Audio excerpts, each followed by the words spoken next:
The best Horde base ever. A beautiful, functional, and timeless construction design that has stood the weathering years since Alpha 16 brought us electrical traps, slaying hordes of zombies across all the versions across the years, keeping survivors safe.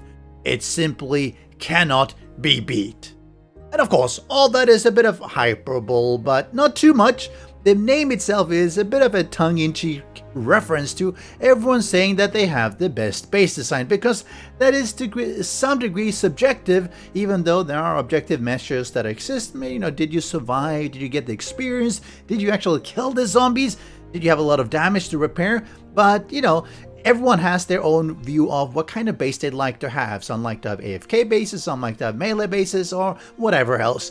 But the design is based around using all the traps that we have, using layers of electrical fences to stun and damage the zombies, while dart traps, blade traps, and additional turrets will unleash their firepower on the zombies that reach the front, using a kind of a kill zone approach where the player can melee or more effectively actively use their weapons to defend the base.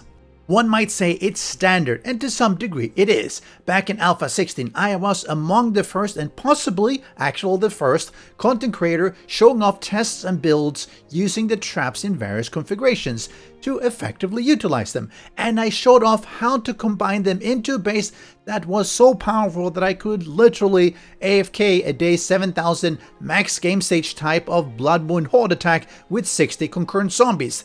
The original version even actually had a fall trap component inside this 4-directional kill zone setup, but I could never get the zombies to actually make it through the walls to test out the fall trap. That's how effective it was. I will leave a link to below how I've built it in Alpha 20, and once you get this working, the design concept can be reused in a lot of different types of bases to provide defenses. Like I said, it's pretty standard, so do go check that out.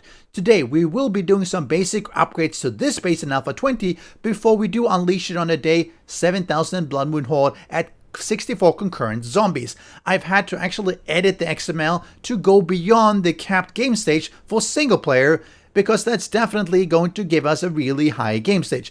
While recording this, while I'm speaking of course, I actually do not know the results, so I might have to come back and revisit this design and upgrade it further if everything really does fall apart. But let's look at what we can change. And the first thing I want to do, I want to make sure I steal up a lot of these blocks. I'm not going to necessarily steal up everything, but I want to make sure a lot of these things are steal, because I don't want to risk the zombies, by mistake, or maybe a demolisher blows up, to have everything come falling down. So I will be doing a bunch of steel upgrades here. And, at this, I'm see what my game, look at my game stage.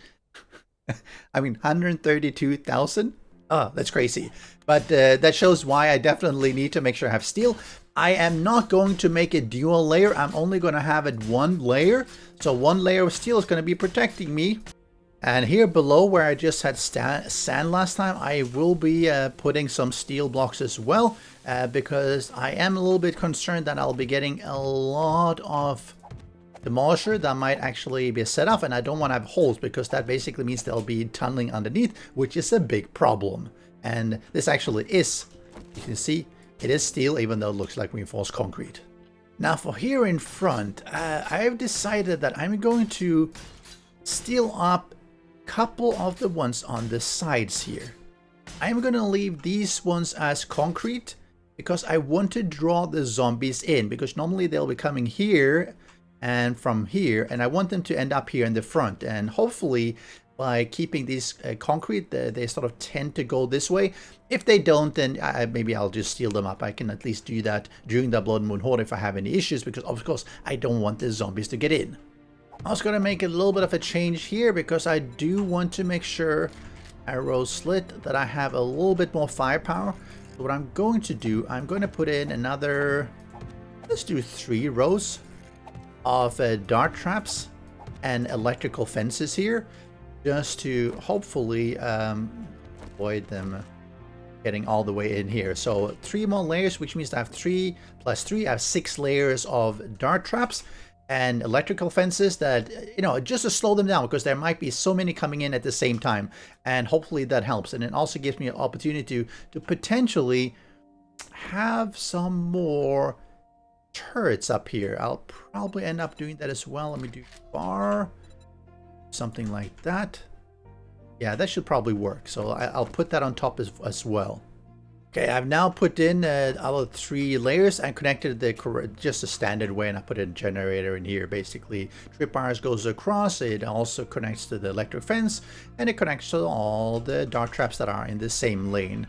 We're gonna close it up. I've decided to not put in any additional turrets. That might be a mistake. I just don't want to make it too turret heavy, because, you know, turrets are easy to put in, and, you know, but they go through so much ammo if you don't use them sparingly. You can literally go through thousands and thousands of rounds, and that's a lot harder, especially on the brass, than it is to get a lot of darts that basically is just clay and iron. So we are going to basically just connect it up like that, and this is how it looks. This one works, this one works, and this one works. Everything perfect. Yes, okay, very good. And here is the new updated base. It's steeled up. I have an additional 3 lanes of firepower. No turrets extra, just the dart traps and electric fences. No blade traps, because they will probably get destroyed anyway, so not bothering about those. Put in a little bit of more of a decorative look at it, so break up, you know, so it doesn't look so boring and everything. Not that it's necessarily better now, but I think this is it. I think this should work. Hopefully it works, but let's start it up. Oh, and before I forget, something that I always get a question about is, how do you go in? There's no doors, there's no hatches. So how do you do it? Very standard way. Here's just one simple one. You just put a ladder here. Hopefully you can jump up on it, and then you have a hatch, and then you go down into the hatch, and that's it. I mean, there's so many ways to get in and out. I usually don't bother about that specific design point, because some people like to have tunnels underneath and that goes off into the distance. Some people like to have, you know, staircases up and whatever. Or if you're building in a mountainside, you obviously have a different, maybe you're up on top or something with your gyrocopter landing pad. So that's the standard way of doing it. Just have a hatch and have a ladder. The Horde is about to begin. We are at Gamestage 2047,000. It is day 7000. They're coming in from the north. Let's see what happens. There's going to be quite a lot of them coming in. I am right now hiding over here just to sort of see what happens as the first ones come in. They get caught in the middle there. I'm trying to do this without showing my face here, just to let you have a bit of an idea of how these defenses work when you're not actively defending against them. And as you can see, I'm getting a lot of experience here. Funny that a lot of them are, oh, interesting, they are ducking underneath. Now, that's pretty cool. All right, we're seeing the pressure increasing here. They are running in. They are melting pretty well, though. Let's go into the console. We see they're continually spawning new ones. They are not really building up pressure yet. We'll see what happens once we get more radiated in, because those ones take longer for the dart traps to kill, obviously, because, well, they have more hit points. But most here are actually getting killed on the first 3 of those additional lanes. Which makes me wonder, if I didn't put in these 3 lanes, they would be up here in the middle instead on the regular lanes, but that would have taken more damage from the blade traps, and I'm trying to have them sort of as a last defense. I also would have seen the shotgun and auto or SMG turret being used more often, because they would be up on the front. You hear a little bit there. Yep, they're going off. Actually, this is almost too effective. I mean, you see, look at the spawning. They're coming in. We're not seeing any really attacking or going on the back. They're all going around, coming into the front, and getting melted. Well, that's almost too boring. But that's what I have been sort of trying to explain, that the combination of having electric fences to stun them, it does provide some damage, but majority of damage is from the dart traps, and they deal so much damage shooting back and forth on the lanes. I mean, you have basically 4 dart traps per lane, and I have 6 lanes, so there's a lot of damage output. And even if they make it all the way up, there are pulls, so they can't get in. And there are the blade traps, and there are the turrets, but most of them actually are just getting... Oh, I thought that was a demolisher. They will probably come in a bit. Oh, poor guy. You're not having a good day, are you? Well, at least nothing is killing you. Alright, so they're coming up a little bit more. The blade trap is engaging.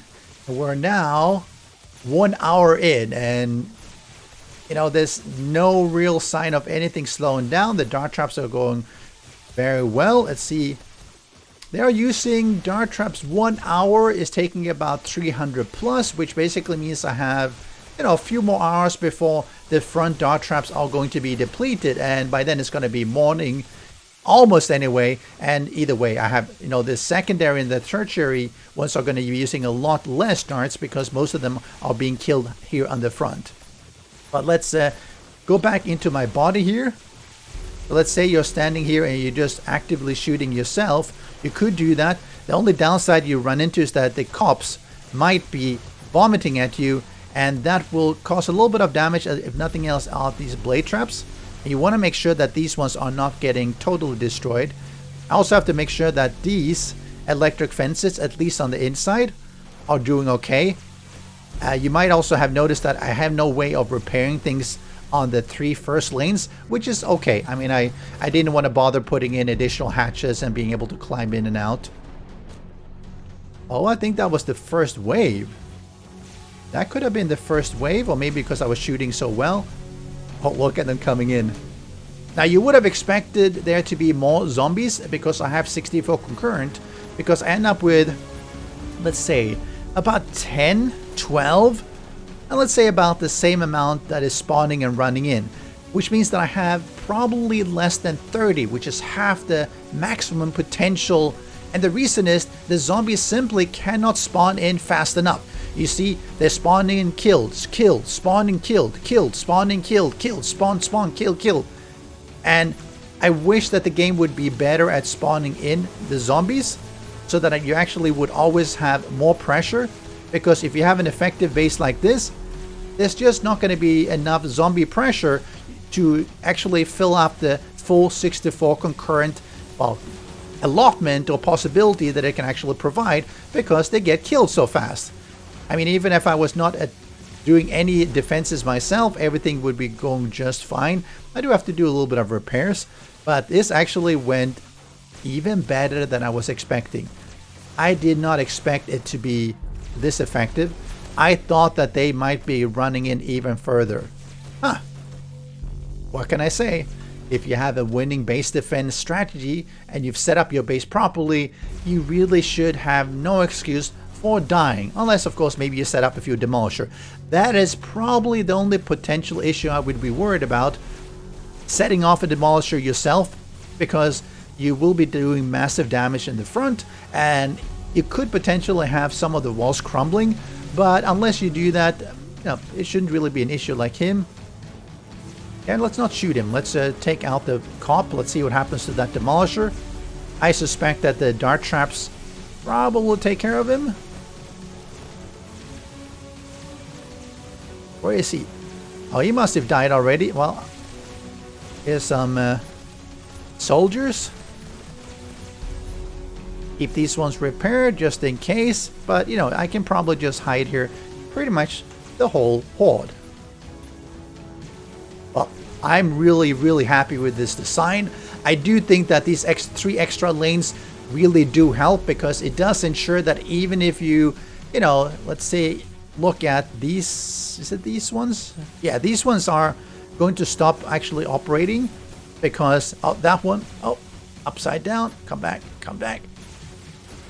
This one now is no longer operating, and I cannot repair it because I didn't put any hatch and everything, which means the first lane no longer has an electric fence, which means they only get stuck on the second or third, and those ones probably during the whole Blood Moon Horde will end up being depleted as well.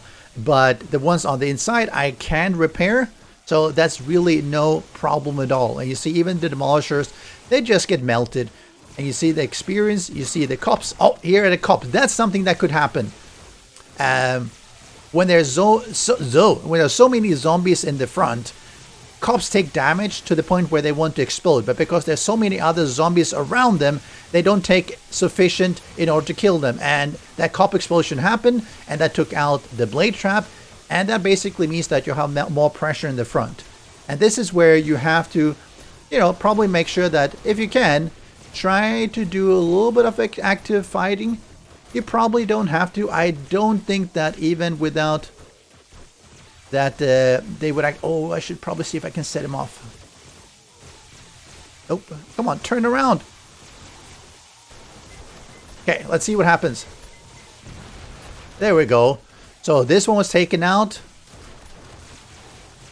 Let's see what else. There's a little bit of damage here. A little bit of damage on the steel here. No, nothing that really breaks it. Of course, the blade traps were taken out. But those ones are, again, they're extras. They're helpful. They're really good if you can keep them up the whole night. But ultimately, if something blows up, then you just have to make sure that you are replacing them.